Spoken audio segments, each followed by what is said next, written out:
Hello ভাবি কেমন আছেন? ভাই, আমি ভালো নাই ভাই। আমার শাশুড়ি একটু আগে দুনিয়া ছেড়ে চলে গেছে। ইন্না লিল্লাহি ওয়া ইন্না ইলাইহি রাজিউন। আল্লাহ রহম করুক ভাবি। ভাই, আপনার ভাইরা আপনি খবরটা দিয়ে দেন। আমি সরাসরি কইতে পারবো না, ও অনেক ভাঙা পড়বো ভাই। আপনি একটু বুঝায় কয়েন ওরে। ঠিক আছে ভাবি, আপনি মন খারাপ করেন না, আর আমি দেখতেছি, আর কি হয় আমাকে জানায়েন।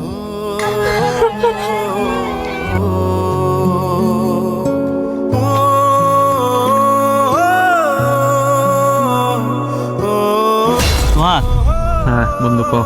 আমার মা তো মনে করছ অনেক কষ্ট কইরা রেন টেন কইরা মায়ের যে কানের দুল হাতের বালা এগুলা বিক্রি কইরা তারপরে আমারে প্রবাসে পাঠাইছে।